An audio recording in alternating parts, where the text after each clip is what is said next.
Assalamualaikum warahmatullahi wabarakatuh. Perkenalkan, nama saya Zara Ramadhani. Saya siswa kelas 11 dari SMA Negeri 1 Lumajang. Di video kali ini saya akan menjelaskan materi tentang sistem gerak. Sistem gerak terbagi atas 3, yaitu otot, tulang, dan sendi. Pada video kali ini saya akan menjelaskan lebih spesifik tentang tulang. Video ini dibuat untuk melengkapi tugas biologi. Selamat menyaksikan. Jadi teman-teman, apa itu tulang? Tulang adalah struktur keras dan kaku yang terdiri dari jaringan ikat berupa gabungan sel, serat, dan matriks ekstraseluler. Teman-teman, yang akan pertama kita bahas adalah jaringan tulang. Tulang rawan dan tulang keras tersusun dari sel serat dan substansi dasar. Serat dan substansi dasar tersebut membentuk matriks. Nah, jadi teman-teman, jaringan tulang terbagi atas 2, yaitu jaringan tulang rawan dan jaringan tulang keras. Yang pertama kita bahas yaitu jaringan tulang rawan atau kartilago. Jaringan tulang rawan atau kartilago tersusun dari sel-sel tulang rawan atau kondrosit dan matriks yang mengandung kondrofit sulfat. Kondrosit tersebut bulat atau lonjong serta memiliki inti dan beberapa anak inti. Kondrosit berada di dalam rongga kecil yang disebut lakuna. Sel tulang dalam rawan yang masih muda disebut kondroplas. Kecuali pada permukaan persendian tulang rawan dibungkus oleh lapisan perikondrium. Jaringan tulang rawan tidak memiliki saraf dan bersifat evaskuler atau tidak memiliki pembuluh darah dan pembuluh limfa. Nutrisi sisa-sisa metabolisme dari gas-gas yang terlarut berdifusi di antara pembuluh darah kecil pada perikondrium dengan kondrosit. Kondrosit yang letaknya berada di tengah tulang rawan. Tulang rawan pada anak-anak berbeda dengan tulang rawan pada orang dewasa. Tulang rawan pada anak-anak lebih banyak mengandung kondrosit dan berasal dari mesenkim, sedangkan tulang rawan pada orang dewasa lebih banyak mengandung matriks dan berasal dari parengkondrium. Parengkondrium yang berasal dari orang dewasa banyak mengandung kondroblas dan kondrosit. Berdasarkan perbedaan kandungan senyawa pada matriksnya, jaringan tulang rawan dibedakan menjadi 3 macam, yaitu tulang rawan hialin, tulang rawan elastik, dan tulang rawan fibroblas atau fibrokartilago. Yang pertama kita bahas yaitu tulang rawan hialin. Tulang rawan hialin berasal dari kata Yunani hialos yang berarti kaca. Tulang rawan hialin berwarna bening atau putih kebiruan, selalu dibungkus oleh perikondrium serta memiliki matriks yang banyak mengandung mukroplasida, sulfat, dan serat kolagen. Tulang rawan hialin dapat mengalami klasifikasi, sehingga dapat berubah menjadi keras dan rapuh. Tulang rawan hialin terdapat pada kerangka fetus atau stadium embrio, sedangkan pada orang dewasa terdapat pada permukaan sendi tulang, ujung tulang rusuk yang melekat pada tulang dada, hidung, laring, trakea, dan bronkiolus. Yang kedua, ada tulang rawan elastik. Tulang rawan elastik berwarna kuning dibungkus oleh perikondrium, bersifat lentur dan tidak mengalami klasifikasi. Matriksnya mengandung banyak serat elastik dan sedikit serat kolagen. Tulang rawan elastik terdapat pada dinding saluran telinga luar dan daun telinga, dinding saluran eukatius, epiglotis, dan laring. Yang ketiga ada tulang rawan fibroblas atau fibrokartilago. Tulang ini berwarna gelap, keruh, tidak memiliki perikondrium, mengandung banyak serat kolagen yang tersusun rapat. Merupakan jaringan tulang rawan yang paling kuat dan berada menyatu dengan tulang rawan hialin di dekatnya atau jaringan ikat pada fibrosa. Tulang rawan fibroblas terdapat di bagian yang sering mengalami tarikan, misalnya antara ruas tulang belakang, simfisis, pubis atau tulang kemaluan, persendian tulang bahu dan paha, serta tempat lekat tendon dan ligmen. Nah, jadi teman-teman, setelah kita membahas jaringan tulang rawan, selanjutnya kita akan membahas tentang jaringan tulang keras atau osteon. Jaringan tulang keras merupakan tulang sejati, penyusun kerangka tubuh yang tersusun dari komponen non-seluler berupa matriks dan komponen seluler. Matriks tulang sangat padat dan kaku dan mengandung substansi semen atau glikosaminoglycan atau protein polisakrida, serat oksalitogen atau garam organik, kalsium fosfat, kalsium karbonat, sedikit kalsium fluorida, serta magnesium fluorida. Komponen seluler ada 4 macam, yaitu sebagai berikut. Yang pertama ada osteoprogenitor, merupakan sel induk dari osteoblas dan osteoklas yang berasal dari mesenkim. Sel osparietogrator berbentuk gelendong dan terdapat pada permukaan tulang di lapisan dalam peristeum atau lapisan pembungkus tulang, endosteum atau lapisan yang membatasi rongga susun tulang, dan saluran vaskuler tulang kompak. Kedua, ada osteoblas, merupakan sel yang memiliki banyak variasi bentuk seperti kuploid, piramidal, atau lembaran. Osteoblas terdapat pada permukaan tulang dan berfungsi menyintesis unsur organik matriks tulang seperti kolagen dan glikoprotein. Osteoblas mengandung enzim fosfatase alkali yang berfungsi dalam proses klasifikasi atau penyampuran sehingga matriks menjadi keras. 3. Ada osteosit atau sel tulang. Sel tulang adalah osteoblas yang tertimbun di dalam matriks. Osteosit berada di dalam lakuna, yaitu rongga berbentuk lonjong biconvex, tonjolan-tonjolan halus sitoplasma. Osteosit menuju dalam kanikuli yang keluar dari lakuna. Kanalikul dari lakna yang berdekatan akan saling berhubungan dan berfungsi untuk transportasi zat nutrisi dan zat sisa. Dan yang keempat ada osteoklas. Osteoklas disebut juga dengan giant cell karena berukuran besar serta berinti banyak, sekitar 3-6 buah, dengan jumlah anak inti yang bervariasi. Osteoklas terdapat di dekat permukaan tulang atau di dalam lengkungan dangkal atau lakuna house shape. Osteoklas berfungsi dalam proses restorasi tulang atau osteomolosis atau penghancuran tulang. Berdasarkan strukturnya, tulang keras dibedakan menjadi 2 macam, yaitu tulang spigonosa atau spons dan tulang kompak. Yang pertama, ada tulang spogiosa atau tulang spons. Memiliki rongga-rongga serta tersusun dari trakebula, lamela-lamela dengan lakuna yang mengandung osteosit dan lempeng-lempeng yang saling berhubungan. Tulang spigonosa terletak pada dalam tulang dan langsung berhubungan dengan sumsum tulang. 2. Ada tulang kompak. Tulang kompak tidak memiliki rongga dan terletak di bagian luar tulang spons. Tulang kompak terdiri atas berjuta-juta sistem Haves yang tersusun menurut sumbu panjang tulang. Sistem Haves ditemukan pertama kali oleh dokter berkebangsaan Inggris, yaitu Compton Haves. Pada sistem Haves terdiri dari lamela matriks tulang, lakuna kanikuli dari saluran Haves. Setiap saluran Haves dikelilingi 5-20 lamela secara kontresis. Lakuna berisi sel-sel tulang atau osteosit. Lakuna dan kanikuli berhubungan langsung dengan saluran Haves. Saluran Haves berisi pembuluh darah, limfa, serabut limfa, dan jaringan ikat.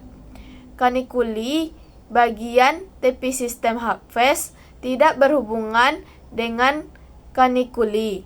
Kanikuli, bagian tepi sistem Haves, tidak berhubungan dengan kanikuli dari sistem Haves yang lainnya.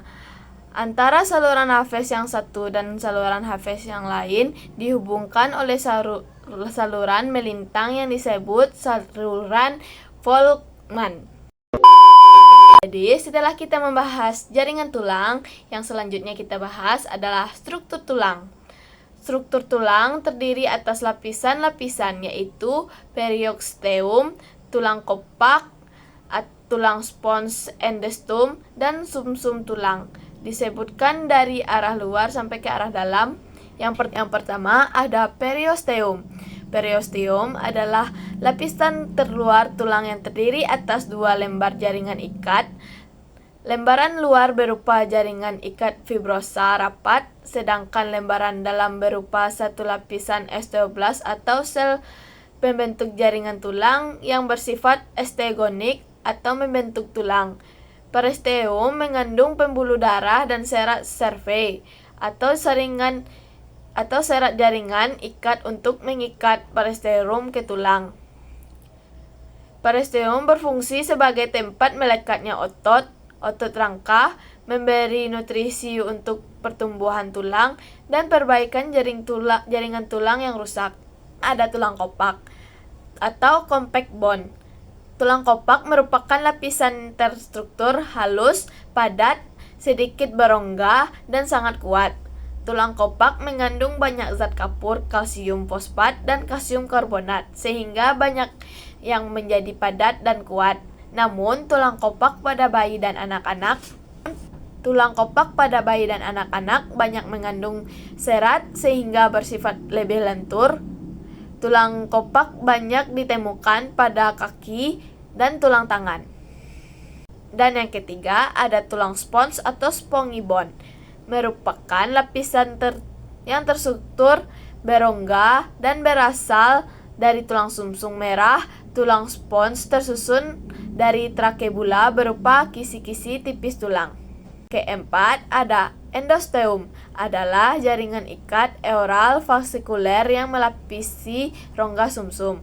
Dan yang kelima ada sumsum tulang, merupakan lapisan paling dalam yang berbentuk jeli serta berfungsi untuk memproduksi sel-sel darah merah dan darah putih dan kepingan darah.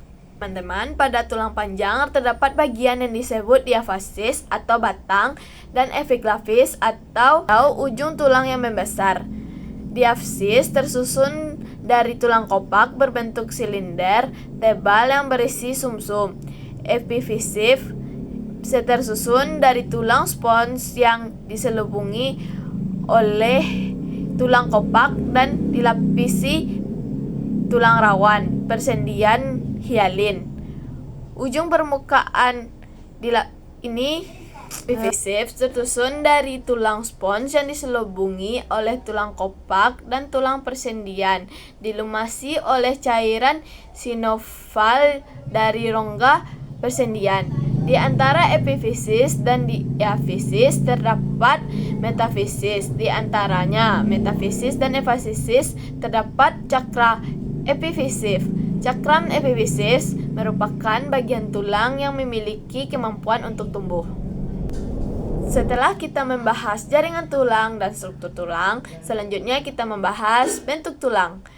Berdasarkan bentuk dan ukurannya, tulang penyusun rangka tubuh dapat dibedakan menjadi 5 macam, yaitu tulang pipa atau tulang panjang, tulang pendek, tulang pipih, tulang tidak beraturan, dan tulang sesamoid. Kita akan membahas yang pertama, yaitu tulang pipa atau tulang panjang. Tulang pipa berbentuk silindris panjang serta memiliki bagian epifisis, diafisis, metafisis, dan cakra epifisis. Tulang pipa berfungsi untuk menahan berat tubuh dan membantu pergerakan. Contohnya, tulang pangkal lengan atau humerus, tulang hasta atau ulna, tulang pengupil atau radius, tulang paha atau femur, tulang kering atau tibia, dan tulang betis atau fibula. Kedua, ada tulang pendek. Tulang pendek berukuran pendek dan membentuk kubus serta tersusun dari tulang spons dan lapisan tipis tulang kopak. Tulang pendek umum ditemukan berkelompok untuk memberikan kekuatan dan kekompakan pada area pergerakan terbatas. Contohnya yaitu pada pergelangan tangan atau karpal dan tulang pergelang kaki atau tarsal. Yang ketiga, ada tulang pipih. Tulang pipih berbentuk lempengan dari tulang kopak dan tulangan spons yang berisi sumsum. Tulang pipih berfungsi memperluas permukaan untuk perlekatan otot dan memberikan perlindungan. Contohnya, tulang tengkorak, tulang rusuk, dan tulang dada. Dan yang keempat, ada tulang tidak beraturan atau irregular bones. Memiliki bentuk yang tidak beraturan serta tersusun dari tulang spons dan lapisan tipis tulang kopak. Contohnya adalah tulang belakang atau vertebrae. Terakhir, ada tulang sesamoid, merupakan tulang berukuran kecil, bulat yang terdapat pada formasi persendian tulang sesamoid bersambungan dengan kartilago tulang. Tulang sesamoid bersambungan dengan tulang rawan hialin, ligamen, atau tulang lainnya. Contohnya, tulang sesamoid adalah tulang tempurung atau patella. Teman-teman, itulah beberapa bentuk tulang. Selanjutnya, kita akan membahas proses pembentukan dan perkembangan tulang. Proses pembentukan tulang disebut osifikasi. Matriks tulang yang keras membuat tulang tidak dapat dibentuk secara interstisial dari dalam, seperti yang terjadi pada kartilago. Akan tetapi, hal tersebut dapat terjadi melalui pergantian jaringan yang sudah ada. Ada dua cara pembentukan tulang, yaitu osifikasi intramembranosa dan osifikasi endokondrial atau intrakartilago. Kita akan membahas osifikasi intramembranosa. Osifikasi intramembranosa adalah proses pembentukan tulang secara langsung atau osifikasi primer dengan cara mengganti jaringan penyambung padat dengan simpanan garam-garam kalsium untuk membentuk tulang. Pembentukan tulang dengan cara tersebut tidak akan terulang lagi. Osifikasi primer banyak terjadi pada tulang pipih, penyusun tengkorak. Proses ini berlangsung pada minggu ke-8 masa kehidupan janin. Pada awalnya, kelompok sel mesenkim akan membentuk bintang berdiferensiasi menjadi osteoblast. Osteoblast kemudian menyekresikan matriks organik yang belum mengapur atau osteosit. Masa osteosit mengalami klasifikasi atau pengapuran melalui pengendapan garam-garam tulang. Di sekeliling osteoblast akan terbentuk lakuna dan kalikunuli. Aktivitas osteoblast akan membentuk lapisan-lapisan matriks baru sehingga tulang menjadi makin tebal dan osteoblast menjadi terpendam di dalam matriks. Osteoblast yang terdapat di dalam matriks disebut osteosit atau sel tulang. Osteosit menjadi terosiosi di dalam lakuna dan tidak lagi menyekresikan zat intraseluler. Di beberapa pusat osifikasi, pada awalnya tulang terdiri dari trabekula yang berongga-rongga. Lalu di antara trabekula tersebut terisi oleh tulang leander, tulang lamelar, konstruksinya sehingga menjadi tulang kopak. Namun, ada yang tetap menjadi tulang spons dengan rongga sumsum, berisi jaringan ikat yang sedang tumbuh di pembuluh darah, sehingga namun ada yang tetap menjadi tulang spons dengan rongga sumsum berisi jaringan ikat yang mengandung pembuluh darah. Di sekeliling tulang yang sedang tumbuh terdapat jaringan ikat yang akan tumbuh menjadi periosteum. Dan proses pembentukan tulang yang kedua ada osifikasi endokondrial atau intrakartilago. Osifikasi endokondrial adalah proses ketika tulang rawan digantikan oleh tulang keras. Osifikasi endoktorial terjadi pada tulang pipa yang menyebabkan tulang tumbuh menjadi tulang panjang. Rangka embrio tersusun pada tulang rawan hialin yang terbungkus perikondrium. Proses osifikasi dimulai sejak perkembangan embrio, tetapi beberapa tulang pendek mulai proses osifikasinya setelah kelahiran. Seluruh tulang rawan pada anak-anak akan digantikan oleh tulang keras hingga berusia 18 hingga 25 tahun. Diafisis dan efisis akan menyatu saat pertumbuhan tulang berhenti. Pusat osifikasi primer terbentuk di bagian diafisis tulang panjang. Perikondrium yang melingkari bagian pertengahan diafisis menambah jumlah pertumbuhan darah sehingga bersifat estegonik. Sel-sel kartilago atau kondruksin melakukan proliferasi sehingga jumlahnya makin meningkat. Ukuran sel makin membesar dan berubah menjadi osteoblas. Matriks kartilago mulai mengalami pengapuran atau klasifikasi melalui proses pengendapan kalsium fosfat. Perikondrium yang mengelilingi diafisis berubah menjadi periosteum, kemudian tampak cincin atau tulang periosteum yang mengelilingi bagian tengah diafisis tulang rawan. Kondrosit yang nutrisinya terputus oleh kelase tulang dan matriks yang mengapur akan bergenerasi dan kehilangan kemampuan untuk mempertahankan matriks kartilago. Bekas jaringan ikat dan pembuluh darah masuk ke bagian matriks tulang rawan dan pembuluh darah masuk ke bagian periosteum. Sebagian sel jaringan ikat embriomal tersebut berkembang menjadi osteoblas. Kuncup periosteum yang mengandung osteoblas masuk ke dalam spicula cartilago yang mengapur melalui ruang yang dibentuk oleh osteoklas atau sel penghancur tulang.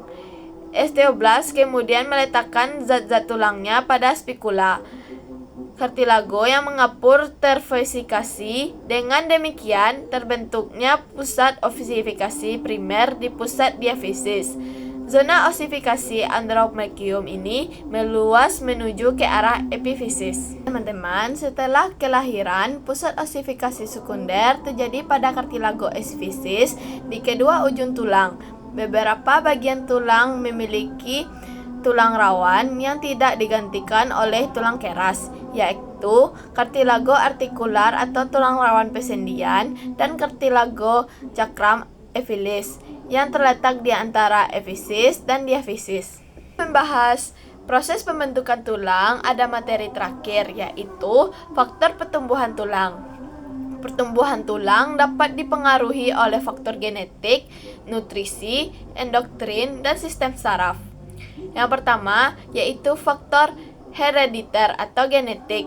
Tinggi badan anak secara umum akan mengikuti tinggi badan orang tua. Kemudian faktor nutrisi.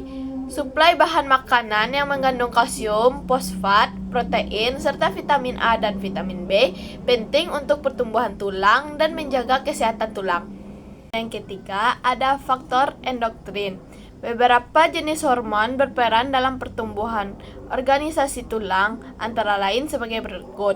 Pertama, hormon paratoid atau PTH, paratoid hormon, yang bekerja saling berlawanan dalam memelihara kadar kalsium dalam darah, yaitu sebagai berikut. Pertama, merangsang osteoklas, reproduksi tulang atau penghancuran tulang, dan melepas kalsium dari tulang ke dalam darah. Yang kedua, merangsang absorpsi atau penyerapan kalsium dan fosfat dari usus. Dan yang terakhir, reabsorpsi atau penyerapan kembali kalsium di dalam tubulus renalis pada ginjal. Yang kedua, ada hormon tiroxiotin, dihasilkan oleh sel-sel parakofusel dari kelenjar tiroid yang bekerja menghambat reabsorpsi pada tulang. Yang ketiga, ada hormon pertumbuhan atau somatotropin atau CTH atau somatotypin hormon, dihasilkan oleh hipofisis interior atau bagian depan yang bekerja mengendalikan pertumbuhan tulang, terutama pemanjangan tulang pipa. Dan hormon yang keempat ada hormon tiroksin, berfungsi mengendalikan pertumbuhan tulang, penajaman tulang, dan kematangan tulang.